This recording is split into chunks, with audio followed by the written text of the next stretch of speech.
Ataíde. Ainda hoje a gente está aqui contando com a presença do professor Daniel Ataíde, né, que é um professor que foi recentemente contratado lá no nosso departamento, e aí ele vai mostrar para a gente o tipo de trabalho que ele desenvolve em termos de pesquisa, né? Então, alguém que está começando agora com muito ânimo, né? Não é igual o povo que está aposentando, assim, que já está cansado, não. Então, Daniel, a palavra é sua, se você quiser compartilhar a tela, tá? Beleza, Eu vou tranquilo. desligar aqui o meu microfone, Tá, eu só vou esperar você compartilhar para garantir que está saindo tudo beleza. certinho, tá? Bom, Então, obrigada. vou compartilhando aqui então, gente, mas enquanto isso, queria agradecer o convite, né, Adriana? É sempre legal falar sobre a minha pesquisa. Desde o meu mestrado, meu doutorado, qualquer pessoa que perguntava sobre a minha pesquisa, eu falava: você está preparado para ouvir meia hora? Ou você quer uma resposta curta de 5 minutos? Porque eu sempre gostei muito de falar sobre minha pesquisa, né? Então, é bem legal você ter propiciado esse espaço, né, de comunicação aí com os alunos do DEMEC, os alunos da mecânica. Aqui é mecânica só? Ou tem aero também? Só mecânica, eu Entendi, acho. entendi. Só mecânica. Então, bem bacana, né, o pessoal ter esse contato já com o que a gente faz na pesquisa. E, bom, vou tentar me ater aqui aos 60 minutos que a gente tinha combinado sobre os temas de pesquisa que eu faço, né? E eu queria reforçar o que a Adri falou, pessoal, de se tiverem alguma dúvida, qualquer comentário, qualquer dúvida, eu prefiro que me interrompam durante a apresentação mesmo, tá? Porque é melhor que seja uma coisa mais conversada mesmo, essa apresentação. Isso aqui não vai ser exatamente uma aula, né? Vai ser mais uma conversa sobre o que eu faço na minha pesquisa e se vocês tiverem qualquer dúvida, peço para que me chamem aqui para a gente ir conversando. Beleza? Bom, vocês estão vendo minha apresentação? Sim, Bacana. Bom, então, mas você. Ah, agora foi. Não, é porque é, ele demora um agora eu pouquinho. Agora coloquei. tá certinho. Vou desligar aqui. Bom, então, quando a Adri me perguntou, né, qual que era o título da apresentação, foi uma coisa muito difícil, né, porque como ela falou, eu estou no DEMEC faz um ano e meio agora, no final desse semestre, e eu ainda estou pensando o que que eu vou fazer de pesquisa, né, e, bom, enfim, eu acho que eu consegui incorporar tudo que eu tenho feito de pesquisa desde então, nesse título aí que eu decidi para essa apresentação, que é Tecnologia e Inovação em Materiais Porosos, tá? Eu acabo fazendo pesquisa em algumas outras áreas também, algumas áreas correlatas, que eu vou mostrar aqui para vocês, mas eu acho que isso resume bastante a minha carreira desde o meu mestrado e o que eu tenho feito agora, no DEMEC. Então, vai ser até bem legal, porque eu vou poder apresentar para vocês uma logo que eu desenvolvi junto com meus alunos. Eu estou com um grupo de estudos agora nesse tema, e a gente montou uma logo para o nosso grupo de estudos, né, para o nosso grupo de pesquisa. E vocês vão ser as primeiras pessoas a verem essa logo. Vamos ver se vocês vão aprovar ela ou não. Ainda está em fase de teste, tá, pessoal? Porque, como eu falei, esse título ainda não engloba tudo exatamente que eu faço, mas eu acho que a gente está encaminhando para usar essa logo mesmo. E, bom, enfim, daqui a pouco eu mostro para vocês. É, Então tá aí meu nome, né? Meu contato aqui, o contato da MEC, caso vocês tenham alguma dúvida, no final eu vou reforçar esse contato. E aí, gente, eu decidi dividir essa apresentação da seguinte forma. Um primeiro momento eu vou falar sobre o meu histórico, depois eu vou passar pelos tópicos de pesquisa, tá? Mas aqui eu estava até dando uma olhada nos nomes, eu acho que ninguém aqui me conhece, né? Alguém já teve aula comigo aqui, nessa turma?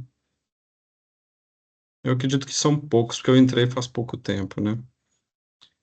Bom, mas então eu sou ó, o Guilherme Batalha, já teve aula comigo, bacana. Então já temos uma pessoa aí que teve aula comigo. Felipe também. Felipe aqui também. Ótimo, perfeito, muito 3 bom. pessoas se manifestaram. Ah, Sofia, Sofia, Sofia, sim. Malu. Sofia está fazendo putativa comigo, bacana. Bom, então, pessoal, meu histórico aqui breve, rapidinho, né? Eu sou formado em Engenharia Química pela UFMG. Eu formei em 2013. Eu também fiz mestrado em Engenharia Química, também na UFMG em 2016. E aí, para o doutorado, eu decidi ir para uma área mais de materiais. Então, eu fiz doutorado em engenharia metalúrgica de materiais e de minas, também na UFMG. E eu tive um período de doutorado sanduíche na The University of Queensland, lá na Austrália. E todos esses três, tanto o meu mestrado quanto o meu doutorado, eu desenvolvi ele lá no LMC, que é o Laboratório de Materiais Cerâmicos, né? Que tem uma parceria já há muito tempo com a Universidade de Queensland, com o professor Joe, que também trabalha na parte de materiais porosos, mais específico aplicados para membranas. E aí depois, quando eu estava já dando aula na FUMEC, para cursos de engenharia, eu comecei meu pós-doutorado em sistemas mecatrônicos lá na UNB, no LMC Nano, que é o Laboratório de Materiais Cerâmicos e Nanoestruturados. Então, vocês já conseguem perceber que, né, minha formação é bastante focada em materiais cerâmicos. Apesar de eu ter colocado materiais porosos como um grande tema, o meu foco principal tem sido em materiais cerâmicos porosos, tá? Então, por conta disso, gente, agora no departamento de mecânica, eu consegui desenvolver, consegui categorizar, na verdade, minha pesquisa em algumas grandes áreas, que eu tenho feito, tá? Então, o primeiro tópico que a gente vai ver na apresentação de hoje vai ser o tópico de ah, desenvolvimento de materiais porosos, em que eu desenvolvo eles, primeiramente por uma metodologia chamada Freeze Cache, que a gente vai ver daqui a pouco, que tem aplicações bem interessantes. E aí depois eu darei o grande foco da minha pesquisa, que é na parte de membranas. Então, eu utilizo membranas para separação líquida, é um sisteminha que eu estou desenvolvendo agora lá no laboratório da Adri e do Leandro, né, com parceria com eles. E também faço parte de alguns grupos de pesquisas em membranas para separação gasosa. Aí a gente vai discutir um pouquinho o que é cada um dessas membranas, tá? Eu também tenho feito bastante trabalho na parte de modelagem e simulação, ainda mais agora que eu estou na engenharia mecânica, na área de calor e fluidos, né? Então, eu tenho dado um foco bastante grande nisso, na modelagem de gases. E aí, eu tenho puxado essa modelagem de gases ou de fluidos de uma forma geral para os processos industriais de separação por membranas, que é um tipo de processo aí que eu tenho trabalhado bastante. E, por fim, eu vou falar um pouco sobre uma simulação de sistemas termodinâmicos, que é uma matéria que eu estou dando, optativa agora nesse semestre, e eu pretendo focar bastante na pesquisa nessa área também. Então, nós vamos ver sobre um pouquinho desse tema aqui. E aí, como eu falei para vocês, né, a gente desenvolveu aqui essa logo. ah, o nome do nosso grupo a gente deu Porotec, UFMG, Tecnologia e Inovação em Materiais Porosos, que é exatamente o título da apresentação. E aí, junto com os alunos de graduação, a gente desenvolveu essa logo aqui. E, bom, enfim, estou bem satisfeito com o resultado final que a gente teve até então dessa logo. Depois me falem o que que vocês acham. O que que é materiais porosos, gente? Antes da gente começar a falar sobre a pesquisa, né? Sobre os meus projetos de pesquisa. Materiais porosos nada mais são do que sólidos que vão possuir espaços vazios na sua estrutura. Esses espaços vazios, eles podem ser espaços naturalmente presentes ali. Então, você pega um material que já tinha ali um espaço vazio e utiliza ele para algum motivo. Existem, por exemplo, algumas partículas chamadas de zeólitas naturais que já são utilizadas de acordo com a sua porosidade, né? Ou o caso que eu foco mais são quando esses vazios estruturais eles são feitos propositalmente ou artificialmente, tá? E aí a gente consegue obter várias propriedades interessantes desses materiais porosos, né? Então, destacando aqui algumas delas, nós temos então, por exemplo, materiais superporosos e resistentes. Então, você consegue fazer um material que vai ser muito leve por causa da quantidade de vazios, e dependendo da estrutura de poros que você coloca ali dentro daquele material, ele mesmo sendo super leve, ele vai ter uma alta resistência. Então, é uma aplicação bem interessante. Materiais isolantes térmicos, isso porque o espaço vazio ali que está no seu material, ele é preenchido por algum gás que não conduz bem o calor, então você consegue fazer um isolamento térmico bem eficiente. Biomateriais também têm grande potencial nesse tema, principalmente quando a gente pensa aí em porosidades estruturadas, porosidades organizadas, tá? Existe também a possibilidade de sistemas de estoque de energia. O meu foco tem sido bastante no transporte e na separação de fluidos. Então, por exemplo, em aplicações como membranas ou adsorção, e até, por exemplo, casos em que a gente pode falar sobre catálise também, na produção de biocombustíveis, em qualquer tipo de conversão que a gente quiser, dá para usar também esses materiais porosos, tá? Ou então focando um pouquinho sobre o freeze casting, que é a primeira grande área que eu vou trazer aqui para vocês, né? Quando a gente está trabalhando, pessoal, com um material poroso em que a gente vai produzir uma porosidade artificial, esse material poroso ele passa por uma série, ou esse material cerâmico, na verdade, ele passa por uma série de transformações. Então, quando a gente pega, por exemplo, um material poroso desde a sua confecção, deixa eu pegar aqui uma canetinha aqui rapidinho. Quando a gente pega o material poroso desde a sua conformação, né, que é fazer o formato daquele material poroso, ele vai estar ou num estágio em que as partículas dele estão ali soltas, com um fluido ali preenchendo o espaço vazio, né? E quando a gente conforma ele, seja pressurizando isso, seja fazendo processos convencionais de conformação mesmo de materiais cerâmicos, a gente geralmente obtém um material compactado chamado de corpo verde, tá? Esse corpo verde, as partículas já estão ali um pouco mais próximas. E aí, quando a gente aplica o processo de sinterização, que é basicamente aquecer esse material cerâmico ou essas partículas até uma temperatura cerca de 70 a 80% da temperatura de fusão desse material cerâmico, começa a haver uma consolidação dessas partículas, tá? De forma que você começa a ter formação de uniões entre essas partículas. Aqui, por exemplo, nessa figura aqui, a gente consegue ver uma região que já está sendo formada aqui, um pescoço entre uma partícula e outra, ou seja, elas já estão sendo conectadas. E à medida que você aquece essa partícula mais, ou você aumenta a temperatura, ou mantém por mais tempo, essas partículas elas começam a formar pescoços maiores, e o mais interessante é que o centro das partículas, eles começam a se aproximar. Então, há uma certa aproximação dessas partículas para a região de interface, de forma que você tem aqui uma densificação muito grande desse material cerâmico, tá? Se a gente for para um estágio final de sinterização, né, a gente obtém um material cerâmico com pouquíssimos poros e altamente densificado. Esse aqui é o exemplo, né, daquela faca de cerâmica que tem sido tão presente no mercado.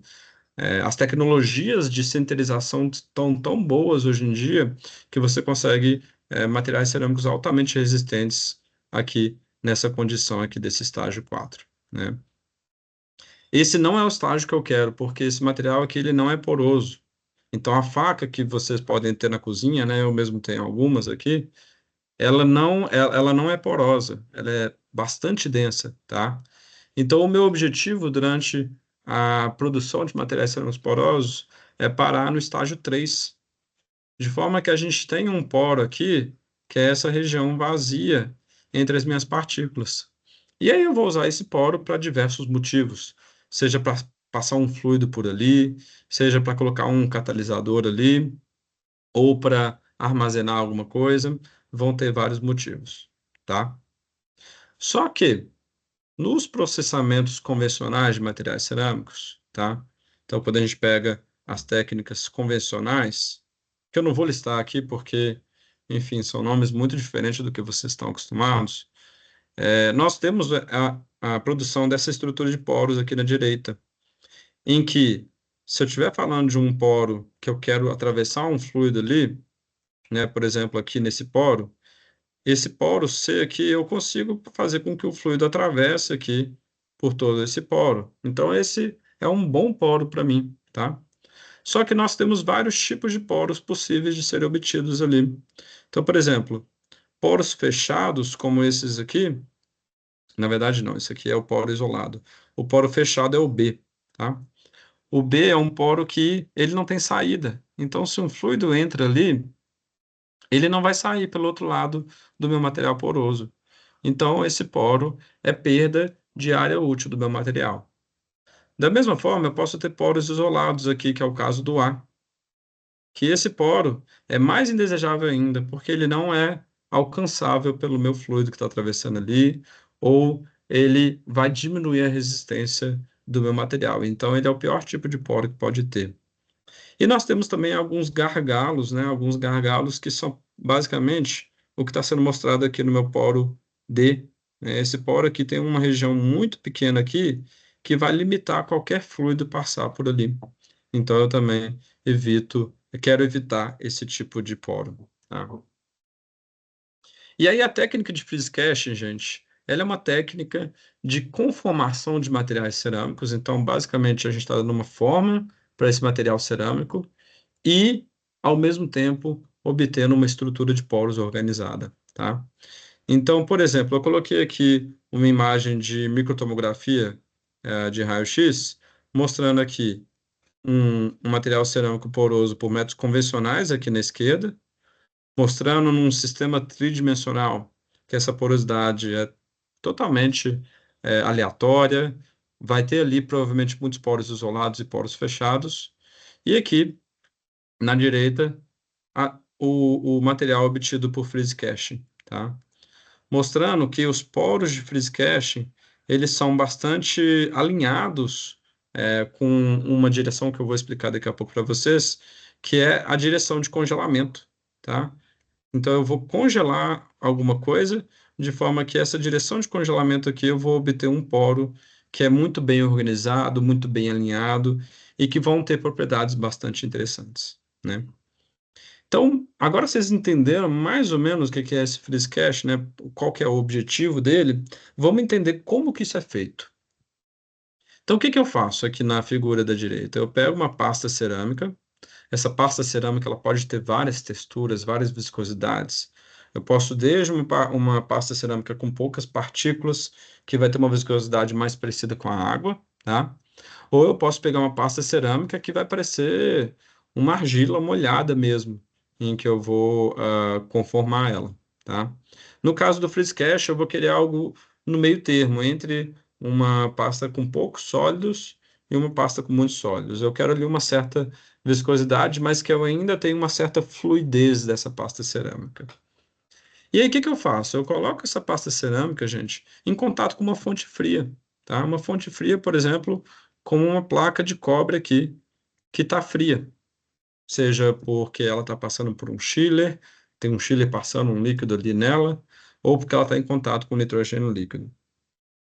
E aí, o que que acontece? Se eu tenho um gradiente de temperatura nessa direção aqui, em que a temperatura aumenta de baixo para cima, eu começo a produzir cristais solidificados do meu solvente utilizado ali naquela pasta cerâmica. E esses cristais, eles crescem de acordo com essa direção. Então, aqui na direita tem uma imagem mostrando exatamente isso. Os cristais vão crescendo nessa direção desse gradiente, formando então uma região de rejeição de partículas, que essa frente de congelamento expulsa as partículas ali na frente. Até o momento em que a gente obtém aqui o meu sistema completamente congelado, ou seja, minhas partículas aqui, mostradas por essas esferas, né? Esses círculos, e aqui o meu solvente totalmente congelado aqui no meu material cerâmico. Nessa etapa, gente, eu já tenho meu material conformado, quando ele termina de congelar. Isso quer dizer que se eu quero uma pastilha de um material cerâmico, eu já tenho ali minha pastilha formada. Se eu quero um tubo, que é o meu caso, eu já tenho esse tubo formado e congelado, tá? O interessante é o tipo de solvente que é utilizado nesse sistema vai fazer com que eu obtenha geometrias diferentes desse cristal de gelo aqui, tá?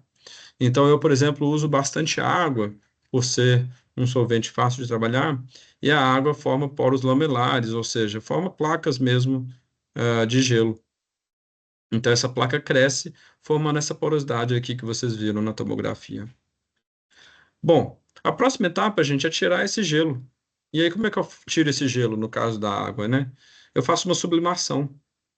Para fazer essa sublimação, né? Não sei se vocês lembram o que que é sublimação. É quando o solvente ou o composto passa do sólido diretamente para o estado gasoso, sem passar pelo estado líquido, tá? Ela é importante porque se eu liquefazer esse solvente, a minha forma ali é perdida. Então eu tenho que sublimar para que essas partículas mantenham a forma dela. E aí eu sublimo isso basicamente aplicando vácuo mesmo. Eu aplico vácuo à temperatura ambiente e o gelo, a temperatura ambiente, ele sublima quando você aplica ali pressões muito baixas, tá? Vejam então que onde estava o meu cristal do meu sólido, do meu solvente, agora formou um poro aqui, né, gente? Esse poro, ele mesmo depois de sinterizar, né, que é aquele fenômeno de consolidar as partículas, eu tenho aqui um canal aberto dentro desse meu material. Então vejam aqui que eu tenho um canal que pode ser utilizado para várias aplicações, tá?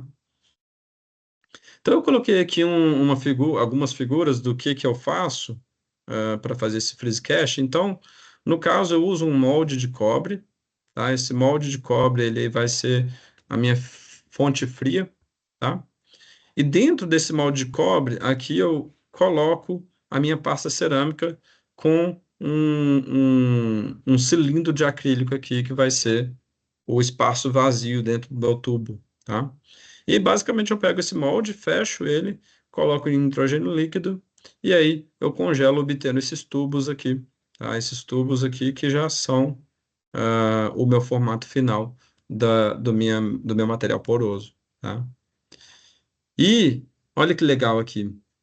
Quando a gente faz a microscopia eletrônica de varredura desse material, olha só como é que a gente obtém canais de poros praticamente atravessando o meu tubo, tá? Isso aqui é uma seção de corte, tá, gente? Eu cortei a seção transversal e eu tenho poros muito grandes aqui e que são basicamente canais que atravessam essa estrutura.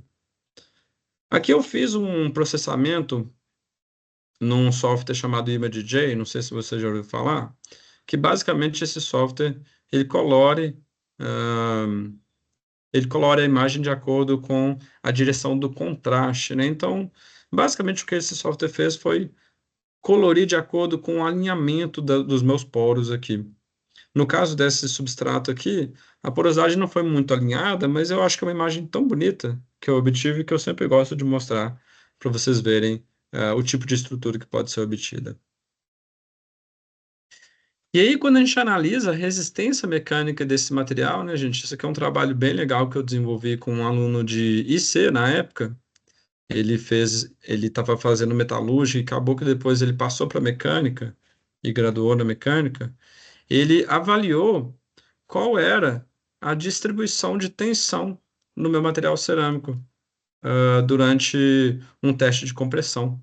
Então, o que que a gente fez? A gente pegou esse material cerâmico, esse tubo poroso, colocamos ele em contato com uma placa superior, tá? E colocamos ele em contato com uma placa inferior também. E aí essas placas elas eram movidas numa certa taxa, numa certa velocidade, até que esse material poroso fraturasse, tá? E aí a gente media basicamente a força necessária para manter essa taxa de descendência da placa superior. E o legal que a gente notou que a distribuição de tensões nesse meu material no momento da fratura dela, né, mostra que eu tinha desde tensões de compressão durante o ensaio de compressão, tá? Então aqui nós temos regiões que vão predominar tensões de compressão e nós temos também tensões de tração presentes aqui nesse tubo, tá? Que é exatamente o que está sendo mostrado aqui por essa curvinha. E o interessante, né? Não sei se vocês lembram disso lá a resistência dos sólidos, eu não sei qual que é o nome da matéria na mecânica, mas eu imagino que seja a resistência dos sólidos, é que o meu material cerâmico, né, gente, ele não aguenta tensões de tração. Então, o que que acontece quando a gente começa a ter altas tensões de tração aqui? Esse material ele rompe facilmente, tá? Então, por conta disso, quando a gente percebe aqui a presença dessas tensões de tração nesse material cerâmico, a gente entende esse gráfico da esquerda aqui, que mostra o quê? Mostra que nós temos resistências mecânicas que vão seguir um certo comportamento de acordo com a porosidade do meu material, tá? E aí a curva sólida aqui mostra materiais porosos na geometria de placa, tá? E a curva aqui, e os pontos, na verdade, e a curva mostram materiais porosos no formato de tubos. A gente vê que os tubos seguem mais ou menos o mesmo comportamento que os materiais porosos no formato de placa, tá? Então, a tendência é bem parecida, ou seja, os compostos são muito frágeis em porosidades muito altas, ali em torno de 90% de porosidade, e à medida que a gente diminui essa porosidade para 60, 70, eu obtenho materiais mais resistentes. Mas a gente percebeu uma queda relativamente grande em relação aos materiais na geometria de placa. Por que isso? Porque durante ensaios de compressão, gente, em placa, não aparecem essas forças de tração. Então, por conta disso, os tubos eles acabam tendo uma resistência menor por conta dessa pressão, essa tensão de tração, e aí eu acabo tendo essa redução na minha resistência mecânica. Então, essa redução não é por conta do freeze cache, é por conta da geometria do meu material, tá?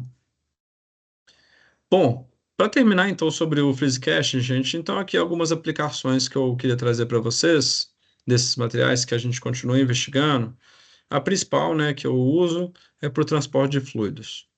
Se eu tenho um material altamente poroso, em que a porosidade é alinhada, é bem aberta, ela não tem uma curvatura grande, esse material vai ser muito bom para transportar fluidos, tá? Não, Alguém quer perguntar alguma coisa? ele me falou, é porque é um intercom Bom, que ele vai fazer. alguém quer perguntar alguma coisa?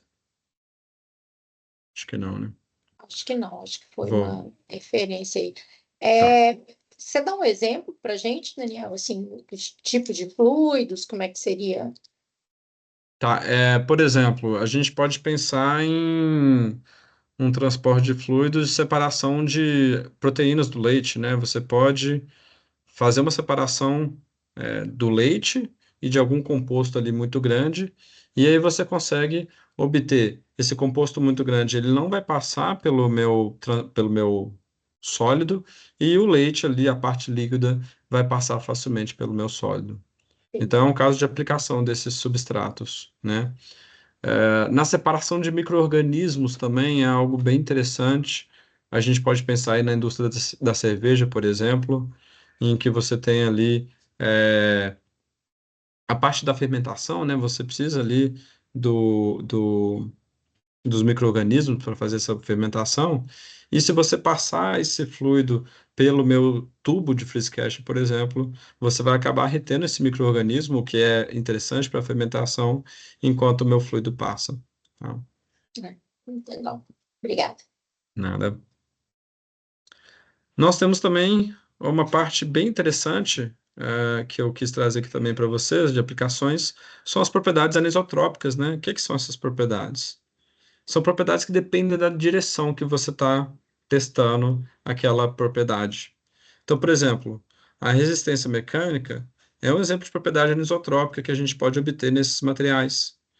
Então, se você vê aqui, por exemplo, nesse gráfico aqui de cima, a direção de congelamento é essa aqui, que está sendo mostrada pela setinha, e dependendo da forma que você testar essa resistência mecânica desse material, eu vou ter resistências à compressão muito diferentes, né? Então, a gente consegue ver aqui que se for alinhada com a direção de congelamento, eu tenho resistências muito maiores do que se for na direção transversal, né? Então, acaba que eu tenho uma resistência mecânica dependente da direção que eu faço essa tensão, que eu aplico essa tensão. E aí também podemos falar da condutividade térmica, né, que é uma grande aplicação que eu tenho muito interesse ainda de estudar, não cheguei a estudar ainda, mas é algo que eu vejo bastante potencial lá no departamento de engenharia mecânica, né? Que basicamente, quando você tem essa porosidade alinhada, você consegue condutividades diferentes dependendo da direção que você está aplicando esse gradiente de temperatura. Então, por exemplo, aqui, se a gente aplica um gradiente de temperatura ou uma taxa de transferência de calor na direção axial, alinhada com os meus poros, eu consigo, depois de um tempo, uma distribuição de temperatura mais homogênea, tá? Ou seja, esse material conduziu muito bem esse calor. Agora, se eu pego e aplico numa seção transversal ou numa direção perpendicular aos meus poros, a gente consegue ver que a minha distribuição de temperatura ficou muito mais heterogênea, tá?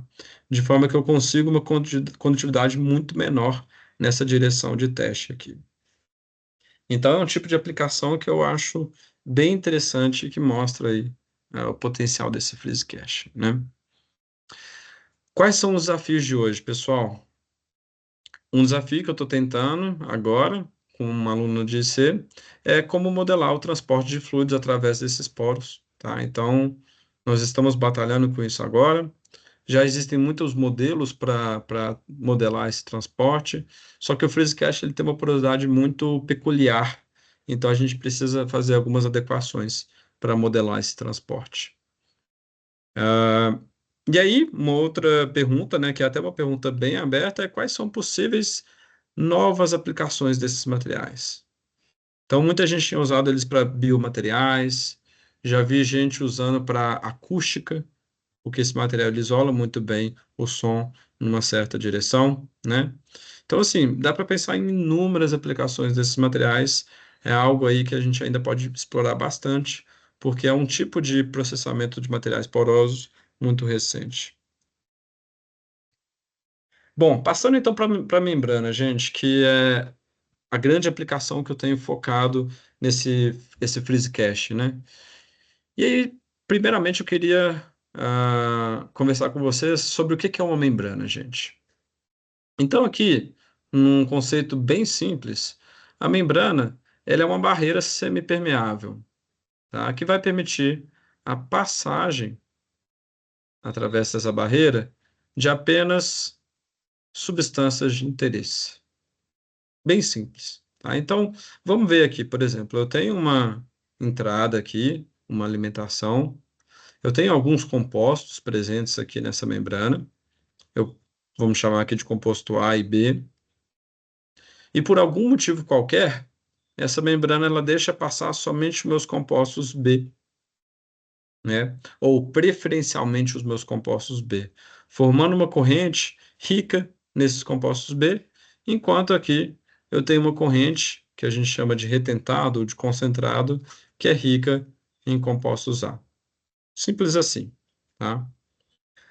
O mecanismo de separação aqui dessa membrana, gente, vai depender muito da natureza dessa membrana. Então, eu tenho trabalhado com membranas porosas, que vão ter tipos diferentes de mecanismo de separação. Se a gente for falar de membranas densas, aí já são outros mecanismos, outras leis que governam esse transporte. E, mais especificamente, falando sobre as membranas que eu trabalho, eu tenho focado bastante em membranas hidrofóbicas de carbono. Então, o que são membranas hidrofóbicas? Membranas hidrofóbicas são membranas que não interagem bem com a água, tá?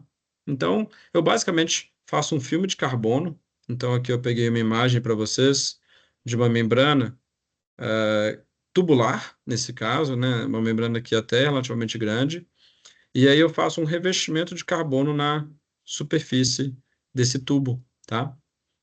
De forma que eu obtenha uma estrutura como essa aqui, mostrada nessa seção de corte, em que eu tenho o meu substrato ou o meu suporte, que pode ser feito, por exemplo, por FreezeCache, Eu tenho uma camada intermediária de interação entre esse suporte e a minha camada superior, e eu tenho a minha camada superior, que é exatamente a camada de carbono. Que não se enganem, gente, ela ainda é porosa, apesar de não ser mostrada aqui, porque esses poros são muito pequenos. E esse carbono, gente, ele é um carbono amorfo. Então eu coloquei até aqui uma estrutura do que é esse carbono amorfo. O que significa amorfo, gente? Que não tem uma estrutura cristalina organizada, tá? Então, eu tenho aqui essa estrutura altamente desorganizada e ela é obtida a partir de alguns precursores, como, por exemplo, a sacarose. Sacarose que é o açúcar de cozinha mesmo. Eu posso pegar um açúcar, que é uma estrutura com alta quantidade de carbono, fazer um tratamento térmico nela e obter só o carbono que está ali naquela estrutura, tá? Isso que já era feito por alguns pesquisadores desde 2020, tá?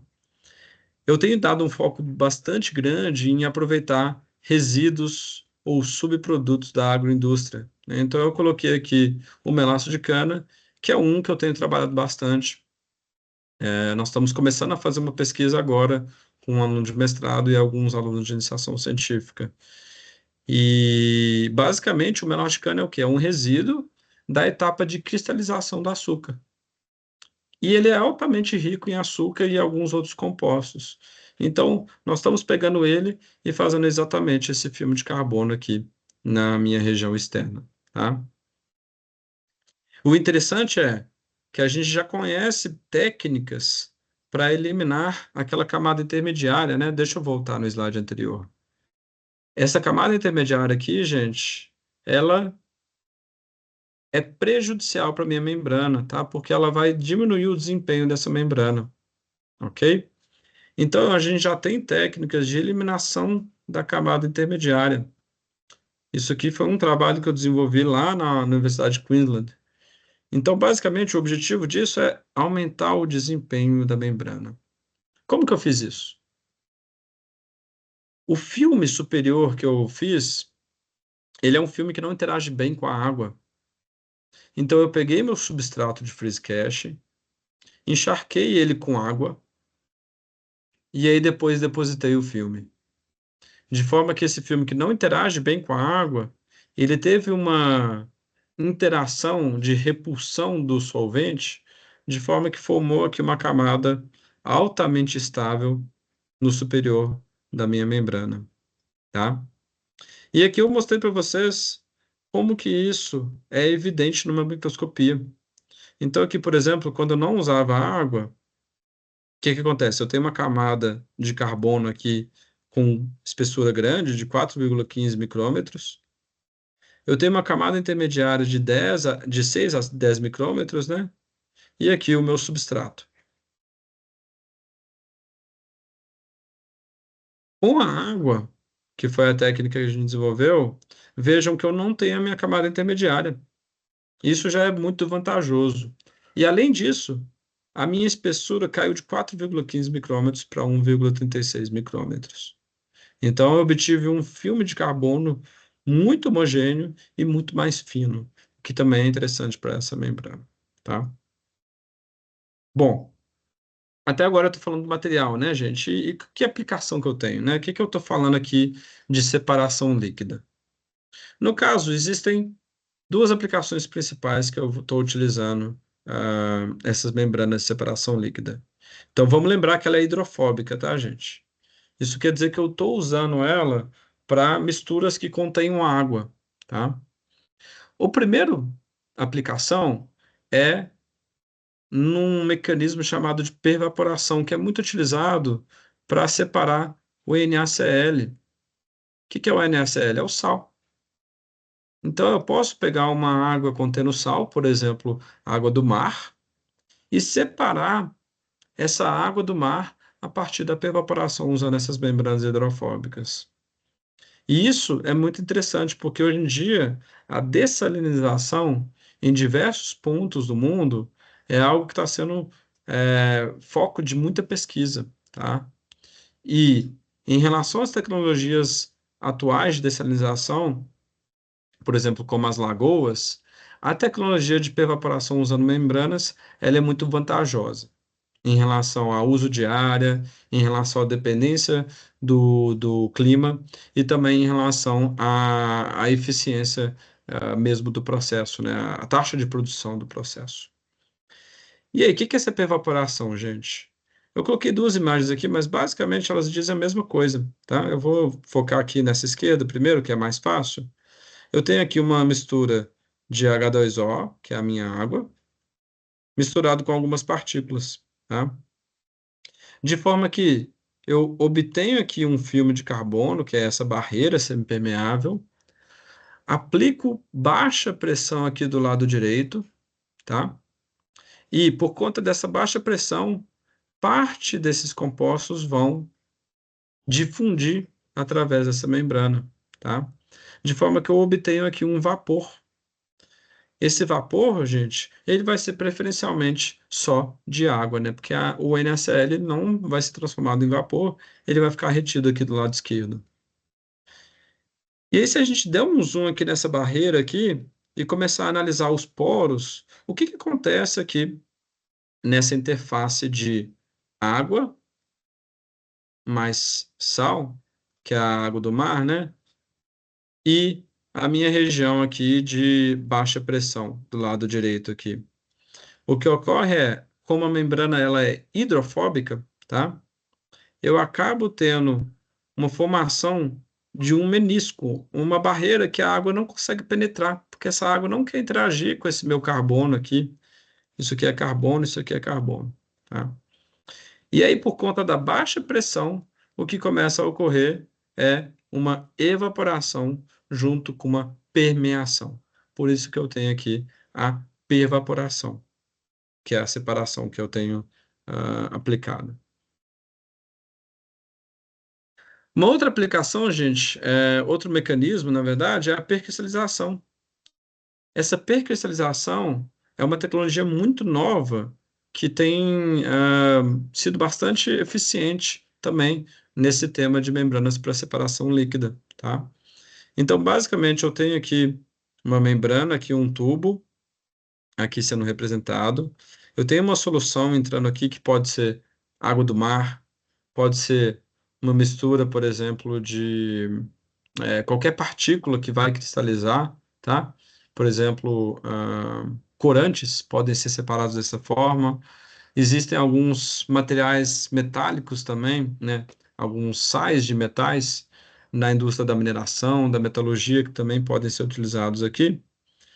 Produção de bateria também, a gente pode produzir alguns materiais que são base da bateria usando essa tecnologia. E o que que ocorre aqui? Eu tenho o meu poro, só que esse poro ele é um pouco maior do que na membrana que a gente viu no slide anterior, de forma que ele deixa passar a água e ele deixa também passar os cristais de sal, tá? Na verdade, enquanto ele está na água, ele está na forma de íon, Na mais e Cl menos. E aí eu aplico uma baixa pressão aqui do lado direito, de forma que esse filme de água obtido aqui na superfície dessa membrana de carbono, a água vai evaporar por conta da baixa pressão e vai formar uma solução com alta concentração de sal. Por conta disso, esse sal ele começa a se juntar, se conectar e começa a formar cristais de sais que são projetados aqui para baixo. Então é uma tecnologia bem interessante que, a partir de uma solução, obtém água pura, tá? E o seu cristal aqui, puro também, na parte de baixo do meu compartimento, ok? Isso quer dizer que é uma tecnologia de efluente zero. Isso por quê? Porque tudo que entra na minha membrana, ela vai sair como um produto purificado, sem geração de efluentes. Aí eu peguei um vídeo aqui só para vocês verem como é que é esse tipo de processo, gente. Isso aqui foi um teste que eu fiz lá na Austrália, mostrando aqui um pouquinho para vocês como que eu obtenho a minha água está saindo aqui pelo vácuo aqui, que é essa mangueira, e o meu sal está sendo projetado aqui nessa vidraria. mostrando aqui que eu obtenho um material sólido simultâneo à obtenção do meu vapor. Ok? Aplicações desse tipo de material, dessa percelização, né? Que eu coloquei aqui umas fotinhas a mais para vocês verem como que é obtido esse material cristalino.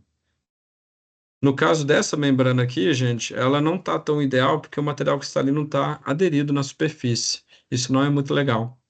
O legal é que esse material cristalino seja projetado da minha membrana, que é o que ocorre aqui nesse caso. Então, aqui eu tenho projeção desses materiais.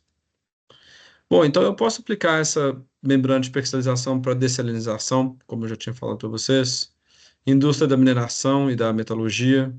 Posso pegar algum composto metálico ali e separar ele. Existe potencial também para fármacos, então a gente pode produzir algum produto farmacêutico. Eu já vi pesquisas sendo feitas também na parte de alimentos, principalmente corantes a partir de alimentos, e já tem resultados bem interessantes mostrando que a taxa de produção é altíssima, tá? Então, são aplicações, gente, mostrando que essa tecnologia tem um grande potencial e tem sido o meu grande foco no desenvolvimento de equipamentos e de aparatos para pesquisa no PPG-MEC, no programa de pós-graduação. Os desafios que a gente tem atualmente, e eu estou bem empolgado para pegar uma galera aí da mecânica, que tem bastante base termodinâmica para analisar isso, esses processos, principalmente a percelização, eles são energeticamente eficientes, gente? Isso por quê? Porque nós temos que ter uma solução relativamente quente passando aqui dentro dessa membrana, em torno de 50 a 60 graus Celsius.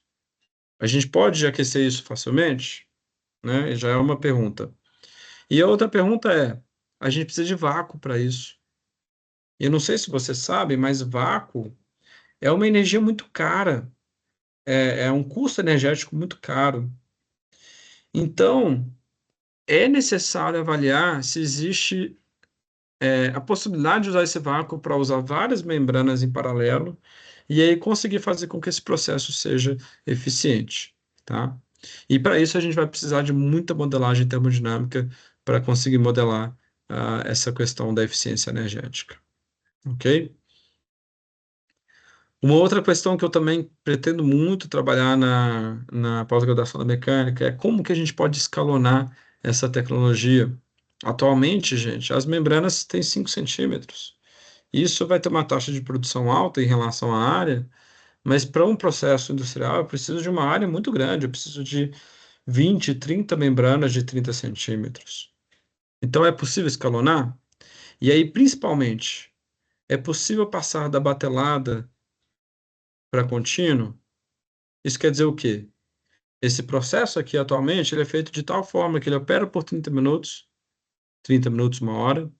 Você desliga o vácuo, tira todo o sal obtido ali, e aí coloca de novo mais meia hora, uma hora. Isso é a batelada. Cada uma dessas repetições é uma batelada. E aí fica a pergunta: eu posso passar isso para um processo contínuo? Como que eu faço a extração, por exemplo, desse sal aqui em um processo contínuo? Como que eu faço, por exemplo, a extração do vapor de forma contínua? São perguntas aí que eu pretendo responder nos próximos 6, 8 anos. Tanto essa parte da eficiência energética, como o escalonamento da tecnologia, e também como passar de batelada para contínuo.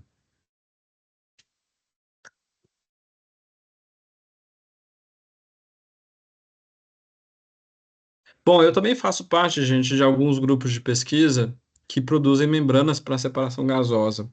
Tá? Então, vou mostrar aqui para vocês alguns resultados, algumas aplicações, na verdade.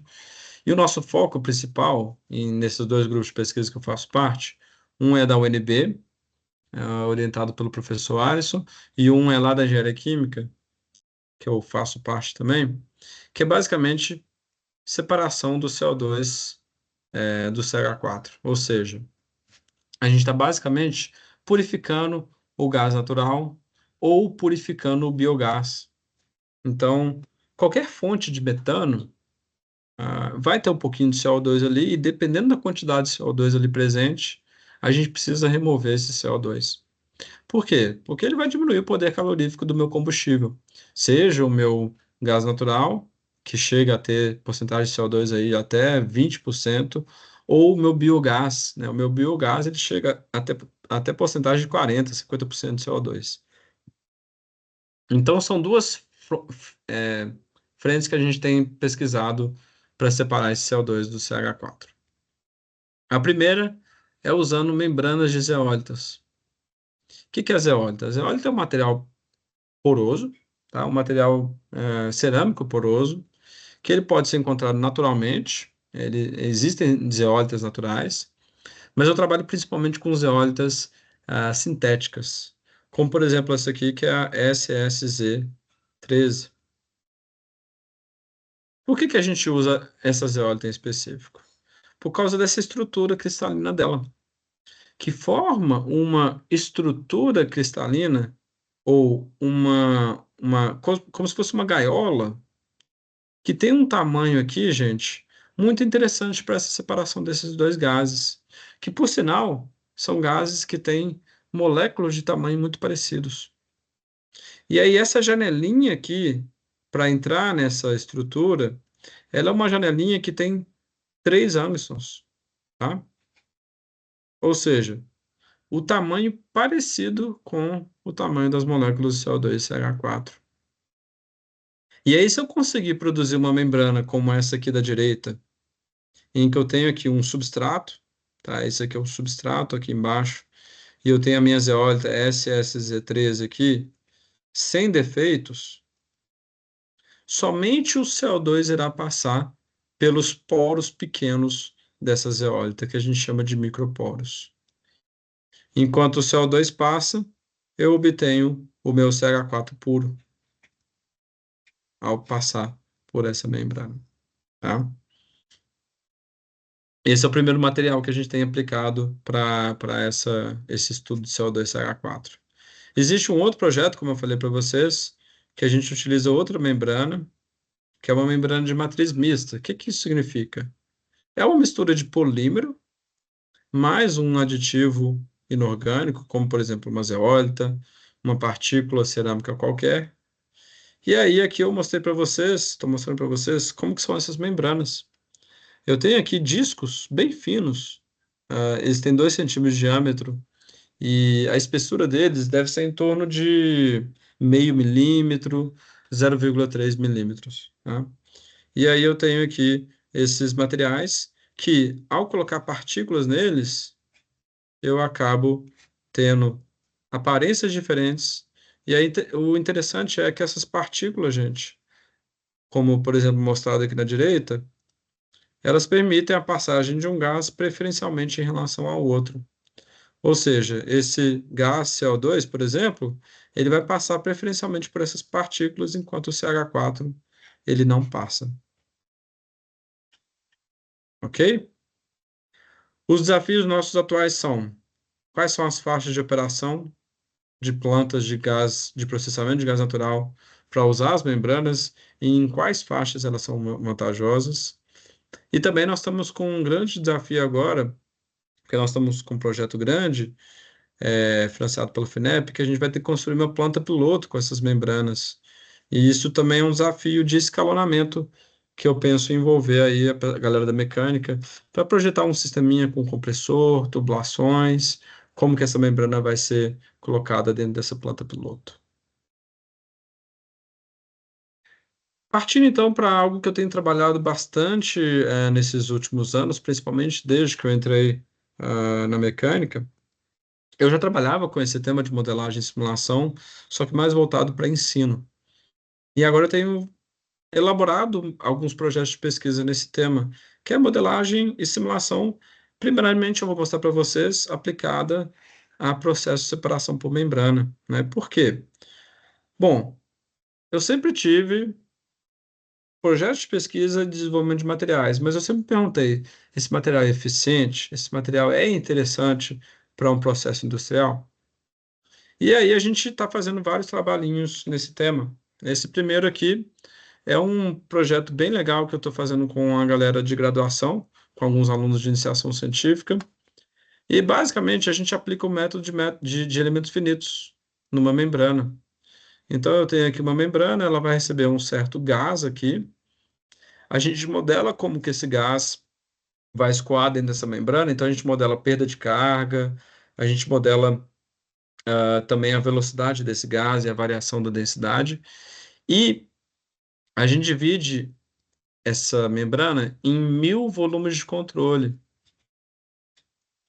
em que cada volume de controle a gente vai resolver um conjunto de 10, 15 equações para garantir que eu calcule o quanto que passa através dessa membrana, tá?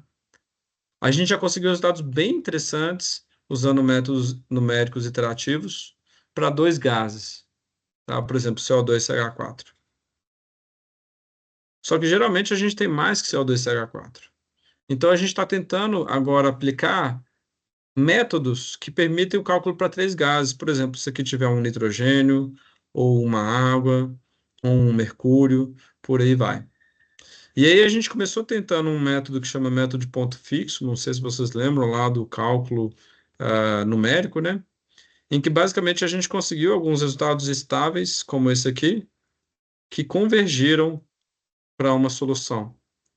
Mas para alguns outros métodos houve uma quebra no método matemático, ele teve uma instabilidade muito grande, então isso aqui é um processo instável, tá? Então a gente cortou o método de ponto fixo, ele não deu certo. A gente percebeu isso faz uns 2, 3 meses.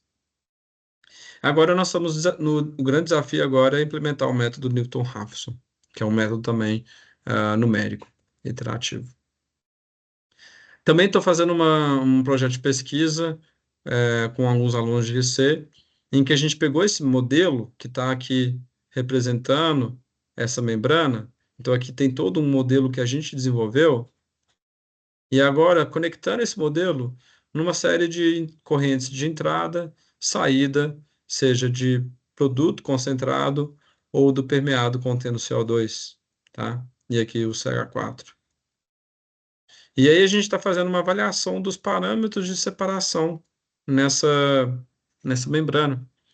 Então, por exemplo, aqui do lado direito, a gente variou a razão de pressão.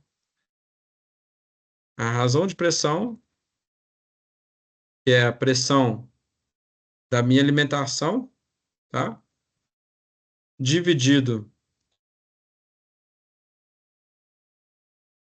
PA dividido pela pressão do meu permeado aqui.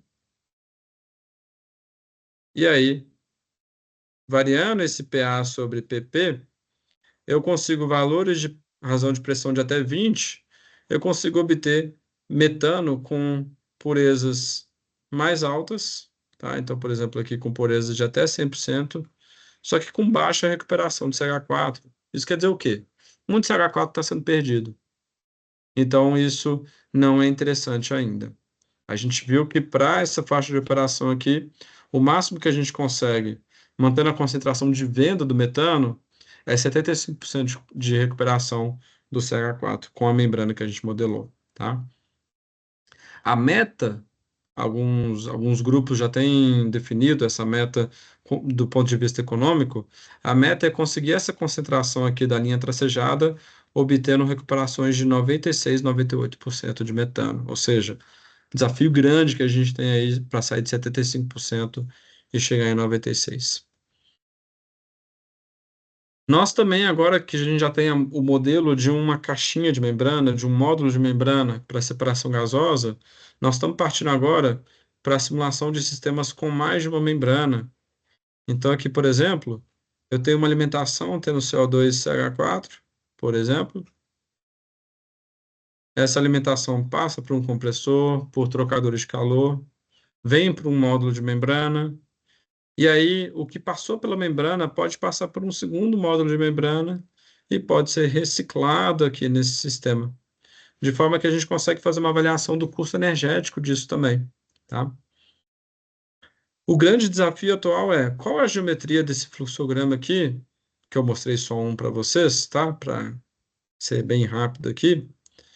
Mas qual a geometria de fluxograma e quais são os parâmetros de operação são mais vantajosos do ponto de vista energético, do ponto de vista de obter um produto aqui um CH4 puro e obter baixas perdas de metano.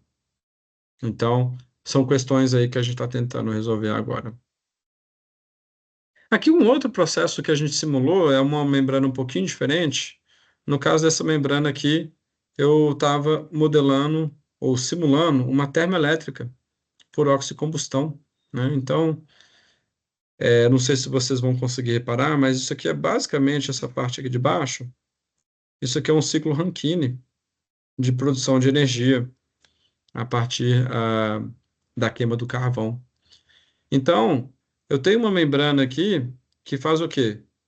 Ela pega o ar atmosférico e a partir de uma série de compressores, trocadores de calor, bombas de vácuo, eu consigo obter aqui, nessa corrente aqui de baixo, que está a 14 aqui, um oxigênio puro. Esse oxigênio puro ele pode ser encaminhado para queimar junto com o carvão na oxicombustão, que é uma combustão com um oxigênio enriquecido. Esse é um estudo que a gente está publicando agora e a gente percebeu que as quedas nas eficiências de uma termoelétrica seria na casa de 2 a 3% da eficiência energética, o que é grande, né? É grande em relação à eficiência de uma planta de um ciclo Rankine, que tem eficiências ali em torno de 30%. Mas a grande vantagem é a gente consegue capturar o CO2 gerado durante essa oxicombustão. Essa é a grande vantagem dessa tecnologia. Bom, e para finalizar, pessoal, agora eu estou partindo mais para a parte de modelagem e simulação de sistemas termodinâmicos, tá? Eu estou dando uma disciplina na graduação agora, pretendo dar uma na pós-graduação no futuro, em breve, porque é uma linha de pesquisa que eu tenho bastante interesse. Então, eu peguei aqui uma figura hipotética qualquer, tá? Porque eu ainda não desenvolvi muitos trabalhos nesse tema, é algo que eu estou começando agora, mas eu peguei aqui um ciclo Rankine bem complexo, só para vocês terem uma noção do tipo de planta que a gente pode simular, tá? Então, é algo que eu quero começar a trabalhar, então se alguém tiver interesse, pode me procurar. Mas basicamente é modelar gases e líquidos para que a gente consiga fazer uma simulação de sistemas termodinâmicos, como, por exemplo, um processo de produção de biocombustíveis, então fazer uma avaliação ah, termodinâmica da eficiência da planta de produção de biocombustível ou de bioprocessamento. Processamento de gases também é algo que eu tenho bastante experiência, então, processamento do metano, do gás, do gás natural liquefeito, né, que é algo que foi bastante notório recentemente por conta da guerra lá na Rússia, que aí os países começaram a usar muito mais esse gás natural liquefeito. É um tipo de simulação bem interessante de ser feita. A análise de ciclos termodinâmicos também é algo que eu tenho trabalhado. Eficiência energética de processos também é um tema bem interessante que eu quero bastante aplicar nas minhas membranas também. Reaproveitamento de calor, por exemplo, petroquímicas têm um grande problema de vazamento de vapor, né? Como é que a gente pode diminuir esse vazamento de vapor? Como que a gente pode, por exemplo, aproveitar um vapor para aquecer uma corrente e aumentar a eficiência energética ali em 1%, 0,5%? Que para uma petroquímica, gente, 1%, 0,5% é um valor gigante de economia. A gente está falando aí de milhões de reais por ano, tá? E por fim, um tema também que eu tenho interesse é a parte de intensificação de processos, que é basicamente alinhar várias utilidades de vários equipamentos num único equipamento. É uma metodologia que tem sido bastante utilizada para a geração de tecnologias mais sustentáveis hoje em dia. Bom, acho que eu terminei bem no horário, né? Mas aqui está o meu contato, tá, pessoal? De novo. Eu fiquei sabendo que vocês têm que fazer um resumo, né, do que eu falei, então eu coloquei aqui meu currículo Lattes e o meu Google Scholar, caso vocês queiram ver as minhas publicações. É isso, obrigado. Obrigada, Daniel. É só assim, comentando, né, que eles já foram lá semana passada para olhar suas publicações, que era, era a atividade pré-palestra, né? Então eles já têm Entendi. uma noção de lá, já tem algum. Olhem, dá uma olhada e escolhem um artigo para poder ler e resumir para mim. Né? Legal. Mas acho que foi bem interessante a sua apresentação, que mostrou assim uma série de possibilidades que existem, né? Que é alguém que está chegando novo no departamento, assim. E aí eu queria te agradecer muito, né? Gente, se alguém tiver alguma pergunta, a gente ainda tem um tempinho, tá? Vou só fechar aqui a nossa gravação.